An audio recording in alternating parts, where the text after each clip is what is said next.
அனைவருக்கும் வணக்கம்.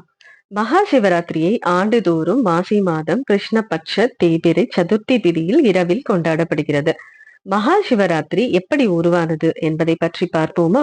ஒரு சமயம் பிரளய காலத்தின் போது பிரம்மனும் அவரால் சிருஷ்டிக்கப்பட்ட அனைத்து ஜீவராசிகளும் அழிந்துவிட்ட நிலையில் இரவு பொழுதில் அம்பிகை உமாதேவி பரமேஸ்வரனை நினைத்து பூஜை செய்தாள். 4 ஜாமங்களிலும் இரவு முழுவதும் ஆகம விதிப்படி அர்ச்சனை செய்தாள். பூஜையின் முடிவில் அம்பிகை ஈஸ்வரனை வணங்கி, அடியேன் தங்களை பூஜித்த இந்த இரவை தேவர்களும் மனிதர்களும் தங்கள் திருநாமத்தாலேயே, அதாவது சிவராத்திரி என்றே கொண்டாட வேண்டும் என்று வேண்டினர்.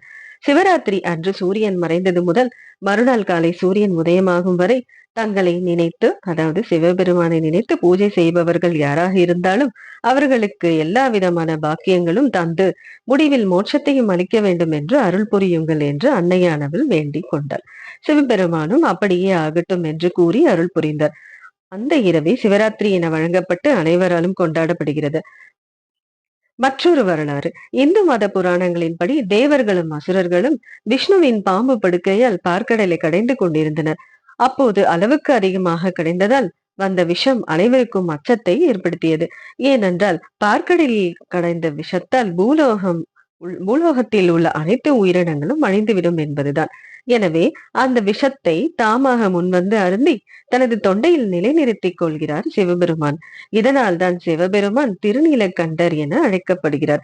இவ்வாறு பூமிக்கு வர வேண்டிய அழிவை தனது தொண்டையில் நிலைநிறுத்திய சிவபெருமான் மலையில் ஜோதியாக தேவர்களுக்கும் அசுரர்களுக்கும் காட்சியளிக்கிறார்.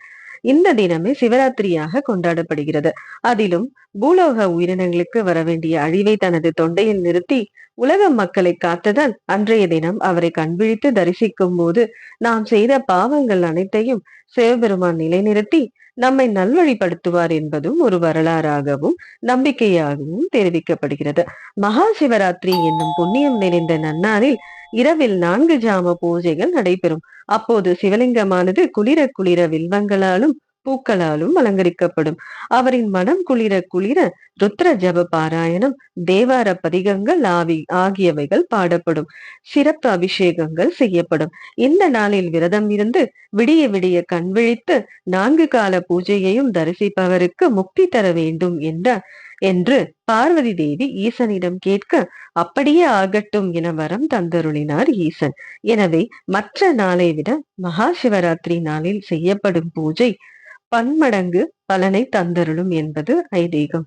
இந்த பதிவு உங்களுக்கு பிடிச்சிருந்தா லைக் பண்ணுங்க, கமெண்ட் பண்ணுங்க. நம்ம சேனலை இது வரைக்கும் சப்ஸ்கிரைப் பண்ணாதவங்க சப்ஸ்கிரைப் பண்ணுங்க. நன்றி, வணக்கம்.